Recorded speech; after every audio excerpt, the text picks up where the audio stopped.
Hello everyone and welcome to Lost in the Episode.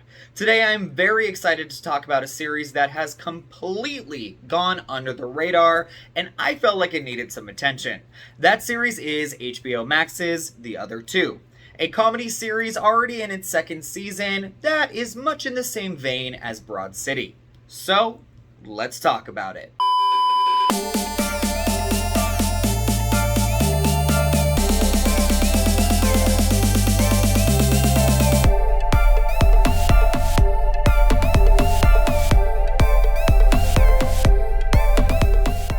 The Other Two is created by Chris Kelly and Sarah Schneider.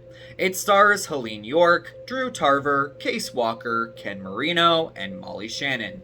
An aspiring actor and his sister Brooke, a former professional dancer, try to find their place in the world while wrestling with their feelings about their 13-year-old brother Chase's sudden rise to internet fame.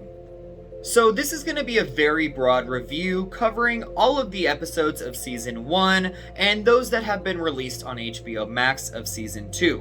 I honestly turned this show on because there was nothing else that looked interesting at the time, and I saw Molly Shannon on the poster. I had heard absolutely nothing about it, and for a show already in its second season, I thought that was very, odd. The production history of The Other Two is quite interesting. It comes from two of the head writers of Saturday Night Live, Chris Kelly and Sarah Schneider, who sold the idea to Comedy Central in 2016. The legendary Lorne Michaels decided to produce it via his production company, but it wasn't until January of 2019 that the series first premiered. Although it was renewed, HBO Max decided to pick it up and stream it exclusively on their platform in 2021.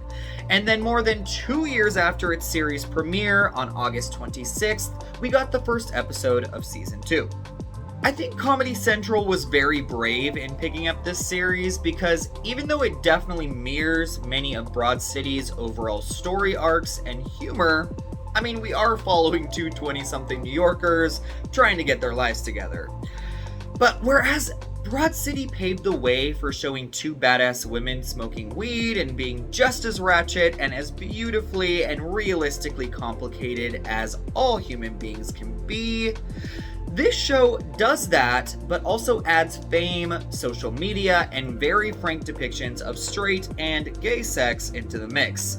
It's so refreshing to see, but I think it was a bit too much for Comedy Central's main audience, so I am so pleased to see that HBO Max took it over.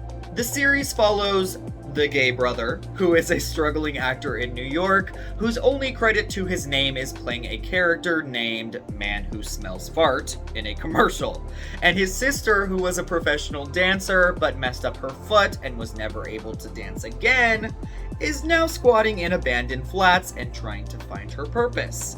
These two are inseparable. But when their 13-year-old brother posts a music video on his YouTube channel and it goes viral, he becomes an overnight sensation. Their mother, played by the always incredible Molly Shannon, brings their brother to New York, and both of their worlds basically fall apart. Not only does The Other Two satirize the entertainment industry and social media in such a brilliant way, it also injects so much uncomfortable humor that revolves around sex in your 20s in a way that feels so fresh and unglamorized. I have not laughed out loud during a television series so much in such a long time. This is sharp, pointed, observational, and dry humor that won't be for everyone, but I think it will surprise the hell out of viewers how fucking funny this show is. The Only Two feels so relevant for so many reasons, and as the first season came to a close, it then throws you for a loop and adds some gut-punching emotional beats that will 100% ring true for many people of this generation. I won't talk about Season 2 too much because I want you all to experience this show for yourselves, but the showrunners have found an ingenious way to continue the series in a surprising direction that throws our other two into a tailspin. They also have brought in Molly Shannon as a lead, which to me, the more Molly Shannon the better.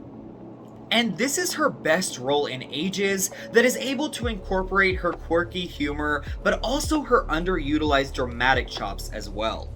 The Only Two also feels more focused in its sophomore season, finding more impact in emotional scenes, growing these characters in substantial ways, while still remaining its sharp wit. I truly cannot understand how I have never heard of this show and why it isn't being promoted more by HBO Max. While I understand it might have been too much for Comedy Central, The Other Two is perfect for this platform and it deserves way more love. Drew Tarver, who plays Carrie, has created the most realistic lead gay character in a comedy I have ever seen. His trials and tribulations feel authentic in every way, and his performance captures the anxieties, the ridiculous expectations, and the humor of being gay in our society today. And Helene York, who plays his sister Brooke, is absolutely jaw-droppingly hilarious in her pursuit of purpose and meaning. As she begins to grow as a professional and as a person, we cannot help but fall in love with her as she navigates this tricky balance of love, family, and business. I could go on and on about this show forever, but it blew me away for so many reasons. And I really hope you just all stop what you're doing and you give it a shot. So I will be giving seasons 1 and 2 of The Other Two 4.5 Chase Streams out of 5. This is one of the funniest and most original comedies I have seen in a long time. It mixes resonant themes that will hit hard for this generation, belly laughs that do not stop, and a surprising amount of heart to boot. It's an absolute shame that The Only Two has not found its audience, and I really, really hope that it does. Thank you so much for watching Lost in the Episode. We will see you soon. Never mind that fear of flying, you belong.